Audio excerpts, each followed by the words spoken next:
Welcome back, everybody, to another episode of Black Health. I am your host, Dr. Michelle Kirwan Bythwood, board certified pediatrician. Today, we're talking about cannabis, the good, the bad, and the ugly. We have with us today to do that Dr. Michael McKenzie. Dr. McKenzie is a family medicine physician with his own practice in South Florida since 2003. He is the clinical assistant professor of family medicine at 5 medical schools, including several local medical schools. He was one of the first physicians in Florida to become certified to recommend cannabinoids in 2015 based on Florida's newly passed Compassionate Medicine Cannabis Act of 2014. We will welcome to the show Dr. Michael McKenzie. Hello, glad to be here. Thank you. Thank you for joining us today and taking time out of your day today. We're going to jump right into it. The show goes fast. So, from a primary care perspective, why is cannabis? Tell us a little bit about what cannabis is, and then explain why can physicians no longer afford to ignore it. There are many physicians that prescribe, and there are many who don't believe in prescribing. But why is this something? And also knowing what our patients are doing. Why is this something that we can no longer ignore? Well, you know, from a sort of historical point of view, um, it's been something that's been taboo in society for pretty much about 90 years or so. Um, there's about 40 states that already have a medical program in place. There's about 24 states where there's recreational use allowed. And it's very prevalent in our society today, and people use it for a multitude of reasons. Uh, because of these factors, we cannot ignore cannabis, especially when so many people are using it for multiple purposes. And, you know, cannabinoids have been shown to have certain specific health benefits. And there's so many patients who have benefited from cannabinoids at all ages. So it's definitely something we cannot ignore. And also, when we talk about the cannabis plant itself, um, we have been treating this as some sort of single entity, when in reality, we're dealing with a heterogeneous product. There is no single solitary thing called cannabis. The plant is basically made up of three fundamental elements: cannabinoids, which are the compounds that interact with our endocannabinoid system. We have terpenes, which give cannabis its smell, and we have flavonoids, which give cannabis its color. All three of these elements interact together to produce the desired effect. Hmm. Interesting. Why do you find patients are using it? What are some of the reasons, the more common reasons, and what portion of your population do you feel uses cannabis? Well, most common reason to use cannabinoids would be for insomnia and chronic pain. That's Okay. what the bulk of the people use it for. Um, also, certain cannabinoid strains can have what's called anxiolytic properties, which is Mhm. help with anxiety and things like that. And so some people use it for that as well. I've had several patients that had mental health issues that did not want to use their medications, including bipolar, schizophrenia, did not like their medications and would stop their medications and switch to cannabis. Do patients usually tell you or tell their doctors when they use it? Are you finding it that it's often undisclosed? And why does that matter if they're not telling you? Um, it depends on their relationship with their physician. Mm, If you have that good relationship with your physician where, you can tell him or her anything, and, patients will open up and admit to using it or seek counsel about using it because of their chronic condition. mhm, Um, but there's still a stigma associated with it. There is a diagnosis that some people don't want in their chart called cannabis use disorder. Um, mhm, and so the stigma, the social stigma, the medical stigma can be a barrier to the proper communication between patients and physician. Are there any risks or gaps in education about cannabis use that you see in Black communities specifically? Yes, often because we're clinging to a lot of old myths about cannabis, Mhm, and whenever there's, like, for example, a dispensary or whatever, a lot of these dispensaries are not in Black neighborhoods, and mhm, we don't have as many African Americans in the cannabis industry. mhm. So that is changing, over time, and as long as we get more African Americans involved in the cannabis industry, um, that gap in sort of information education can close. You mentioned lack of access, to dispensaries in Black neighborhoods or African American neighborhoods. Does that change how safely people are using cannabis? Yes, because with a legal licensed dispensary, you know exactly what you're getting. These are tested products. They're tested for molds, heavy metals, other contaminants, and you know exactly what you're getting. You know what strain you're getting. You know the terpene content. You know the percentage of THC that's in the product, and you know then you can interact with the customer service personnel at the dispensary. You can answer your questions. Mhm. Yeah. You mentioned, cannabis use for sleep. Many people do use it for sleep. What does the science actually say about cannabis and sleep quality? That is a little challenging, and I'll tell you why. Because Okay. one of the fundamental characteristics of the plant is what's called heterogeneity, which means there is no single thing called cannabis. Mhm. So it can be strain dependent. There are certain strains, Mhm. depending on the terpenes and the flavonoids, that can be very effective for sleep. And there are other strains that can have the opposite effect, you know, Mhm. but a lot of it is strain dependent. So, yes, certain strains can definitely help you with sleep, whereas other strains will act against that. I did not know that. I don't know a whole lot about cannabis, but so some strains help and some strains don't. So when it is prescribed by a physician and dispensed through a dispensary, you are getting the proper strain for sleep, I presume? Yes. Now, here's the thing, though. Um, Also, your individual endocannabinoid system also plays a role in how it takes effect. So, for example, if you and I took the exact same strain, um, that strain may make me sleep, but it may have the opposite effect on you. Okay. This is getting complicated. What was Yeah, that word that you used? endocannabinoid system. Explain that. Yes, we all have an endocannabinoid system. Most mammals, most animals, even down to the sea squirt, have an endocannabinoid system, which is the part of our nervous system that handles cannabinoid like molecules. Okay, so for example, as human beings, we make natural cannabinoid compounds in our body. The natural compounds are called anandamide and 2-AG. Okay, and we need those cannabinoids to function for our nervous system to function. When babies breastfeed, the compound 2-AG is found in mother's milk. So Mhm. babies' first exposure to cannabinoids when they Mhm. breastfeed. Okay. All right, Dr. McKenzie, we need to take a quick commercial break. You're watching Black Health. We will be right back. We are speaking with Dr. Michael McKenzie, and we are talking about cannabis. Don't go anywhere.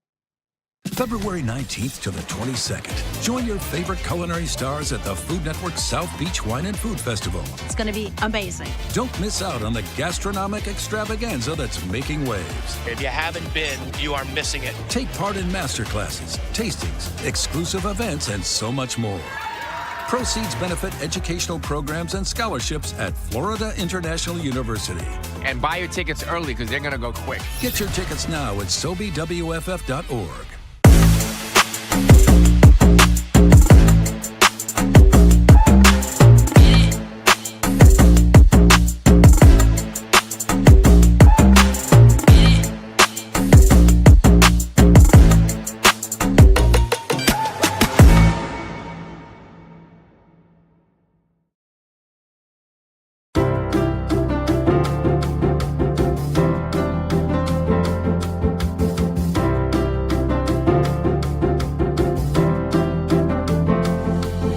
To learn more about what we do, to get involved in our mission to help all of Broward's children learn, grow, and thrive, or to find a program or service for your children, visit us at cscbroward.org. The Children's Services Council of Broward County.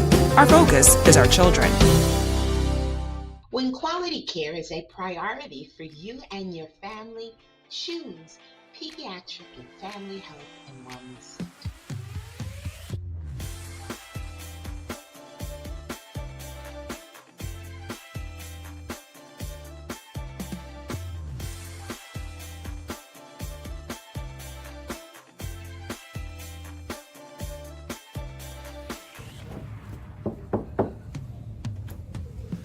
Hola. ¿Cómo estás hoy? Muy bien, gracias a Dios. Okay. Bien. How are you?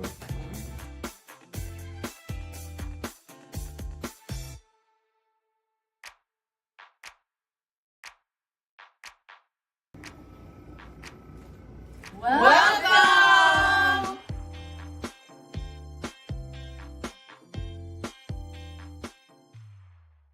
Welcome back. You are watching Black Health. We are talking about cannabis with family practice physician Dr. Michael McKenzie. So, Dr. McKenzie, we were just talking about sleep. Is it possible that cannabis helps you go to sleep, but in the long term, it worsens sleep? And also, I want to link that with anxiety. Can it make it worse? Can it make anxiety worse? So, sleep and anxiety, can it worsen them in the long run? Yes, it can in certain patients. For example, insomnia is a very common problem that we see in primary care. And sometimes some patients have to actually rotate medications because they'll be on a certain medication for sleep, but then they'll develop a tolerance to it. And sometimes have to switch out to another medication. The use of cannabis, again, strain dependent. And sometimes it takes trial and error to figure out which strain works for you best for sleep. And so, as with anything, you can develop a tolerance to it. You might purchase a strain that you think might help you, but it doesn't. So it can be very tricky sometimes, and it often just takes trial and error to see which product works best for you. Okay. Are there any mental health red flags that you watch for in your patients who do use cannabis regularly? Yes. So, for example, if use of cannabis exacerbates a pre-existing issue, that is not what we consider proper use. For example, if you have bipolar disorder and you're using cannabis, but you're using a strain that is stimulatory and causes you to go to a manic phase, well, obviously that's not a good thing to do. Or if you have major depressive disorder and using a strain that is sedative or that's kind of a downer in a way, that would not be helpful at all to you. And so oftentimes when we talk about people in cannabis use, oftentimes they are treating something. For example, when the youth are using it, it is often to self-treat a pre-existing condition, like an anxiety or a bipolar mood disorder. But the thing is, when they're getting it illicitly, you don't know what you're getting. You don't know what strain you're getting. This is not under any kind of medical supervision. So How can cannabis affect younger, I won't say children, but young adolescents, young adults differently than older adults, especially younger teenagers whose brains are still developing in their teenage years? Right. So yeah, they're still developing, and they should not be using cannabis, especially if they don't have any specific medical condition that warrants its use. Is there an age of that you're able to prescribe a lower age limit for which you can prescribe cannabis? It all depends on the pathology they're presenting with. For example, I've had patients not as young as 9 months old. For example, Wow. the 9-month-old patient I had epilepsy, had Okay. seizure disorder. So we had her on CBD initially, and then we wind up transitioning her to THC as well. Mhm. Let's talk about chronic pain. Do you see where sometimes cannabis falls short of helping chronic pain, or maybe it masks the pain without addressing the actual underlying issue? Well, it depends on the root cause. For example, if you're having low back pain, but you have, let's say, for example, a bone spur or a bulging disc that is impinging on a nerve, that is the root problem that has to be addressed. I mean, the cannabinoids can help with the pain, but unless you address the actual root issue that is causing it, like example, a bone spur would call an osteophyte, or Mhm. impingement onto the nerve itself, or narrowing of the canal where the nerve goes through, causing a pinched nerve. Those are mechanical issues that need to be addressed. Mhm. Um, for patients who are trying to avoid opioids and see cannabis as a safer option, Hmm. is is that is that correct? Is that a good choice? Yes, there's a lot of patients who want to use cannabinoids instead of opioids for their pain. I have had pain management physicians refer patients to me for that. Okay. I've had neurologists refer patients to me. I even had psychiatrists refer patients to me for that for that purpose. Because a lot of people want to avoid opiates, especially considering that opiates can depress the respiratory system. And the one thing about cannabinoids is that cannabinoids do not affect your respiratory system at all. It Mhm. is impossible to overdose on it. Mhm. The reason why is Um, because the receptors in the brainstem, there are no cannabinoid receptors in the brainstem. okay. Okay. Um, for patients that assume that cannabis is a natural product and therefore it's safe to take with their prescriptions, should they be concerned if they're on, let's say, an antidepressant or a blood pressure medication or a diabetes medication? Is there any concern for interaction between cannabis and medications? That would depend on delivery. So if you're taking cannabis orally and it has to go through the liver to metabolize, it can, yes, potentially interact with the medications. Whereas vaporization goes directly, to the brain, does not have to go through the liver or anything like that. And that, your delivery method can play a role in that, you know. Mhm. But for example, if let's say you have a depressive disorder, you got to be mindful of what kind of strain you're using of cannabis. So like I said, you're dealing with, at the end of the day, you're dealing with a heterogeneous product. Mhm. So you mentioned a little bit about the lungs and so on. So does the method affect the lungs? Does smoking cannabis affect the lungs more so than edibles, or smoking or vaping maybe more so than edibles? Is there an effect Yes, it on the lung? can. The smoking, yes, it can be a kind of irritant to the lungs sometimes. And yes, you can have a kind of a bronchitis from smoking, the coughing and things like that. Now with edibles, a different story, because Mhm. edibles can take 2 hours to kick in, and it has to go through the liver to metabolize. Mhm. Mhm. Um, Talking about organ systems, the lungs, what about the heart? What concerns do you have about cannabis use in patients with high blood pressure or heart disease? Well, certain strains can exert what I refer to people as almost like a Benadryl-like effect. In the medical world, we call that anticholinergic effect. And that effect can cause you to have a faster heart rate. And that can impact the heart as well too. Mhm.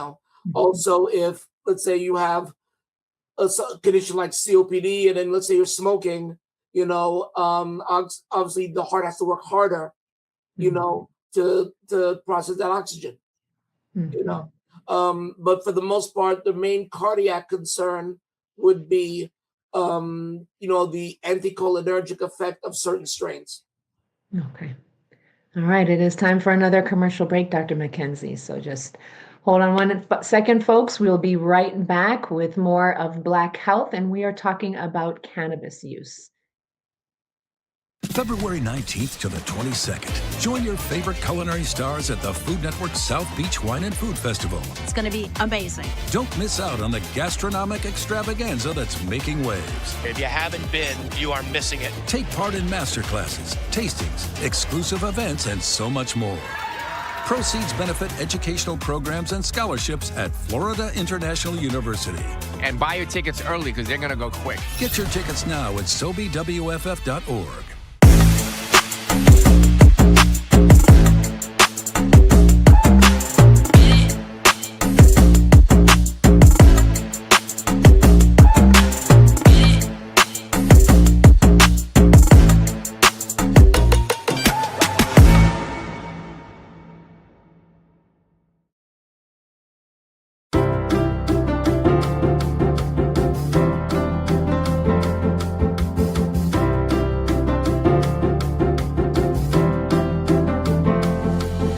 To learn more about what we do, to get involved in our mission to help all of Broward's children learn, grow, and thrive, or to find a program or service for your children, visit us at cscbroward.org. The Children's Services Council of Broward County.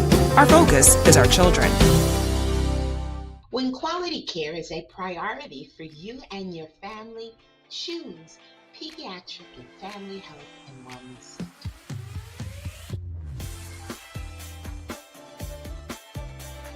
Welcome back. You are watching Black Health, and we are talking about cannabis with family practice physician, Dr. Michael McKenzie. Dr. McKenzie, we talked about the heart, we talked about the lungs. What about the brain? How does cannabis affect memory or concentration, and brain health in general? Well, in our central nervous system, we have two types of receptors, CB1 and CB2. Now, the CB1 receptor is found in the brain and the spinal cord. CB2 receptors are in our peripheral organs. Okay. So cannabinoids can cause, like, say, an altered mental status. Now, depending on the strain, might have different effects. Certain strains are kind of stimulatory to the brain, whereas, it can worsen anxiety. It can keep you up all night.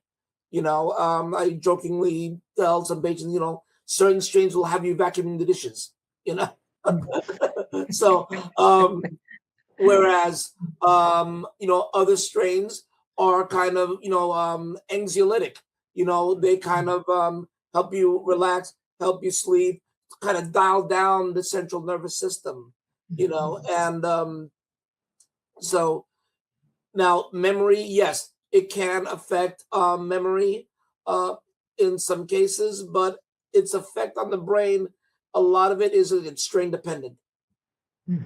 Yeah. So what I'm getting from you is that the strain is really important, and it's the trial and error that Right. gets you onto the right strain. Okay. Exactly. If a patient is using cannabis or thinking about using it, what are the three most important questions that they should ask their primary care doctor? I would say number one, do you know any particular cannabis specialist that you feel comfortable referring me to?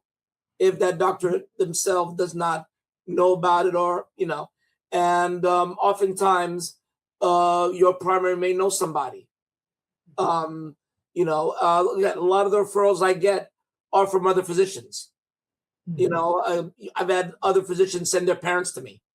I've had, or send their child to me, for a consultation. But nothing beats having that solid relationship with your primary care provider, where you can tell him or her anything, and then they can make the proper referrals for you. So the first thing to do is ask your primary doctor, hey, do you know any cannabis specialist that you feel comfortable referring me to, so that I can have a consultation? Okay. Okay.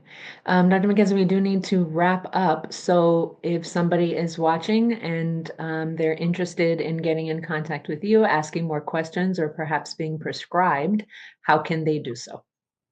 Well, currently, I'm actually the medical director of a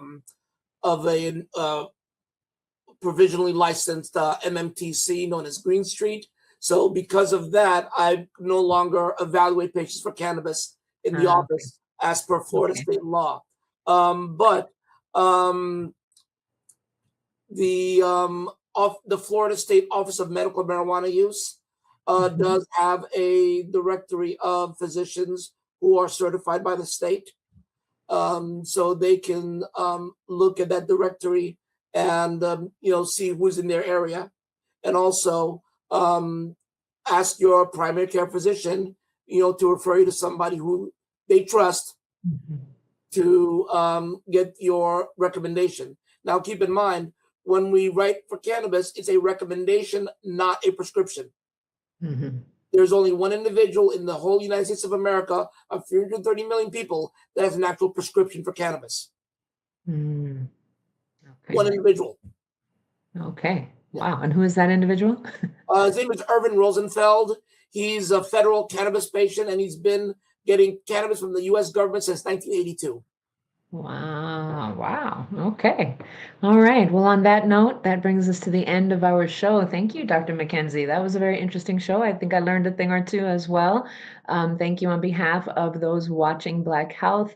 And I urge anybody who is using cannabis outside of a recommendation by their physician to seek that recommendation instead. Because as Dr. McKenzie mentioned earlier, the cannabis that you get on the streets may or may not be safe for you. Thank you again, Dr. McKenzie, for taking time out of your day to come and educate our viewers. Thank you for those who watch and support Black Health, and we will see you next time. Have a great day. God bless.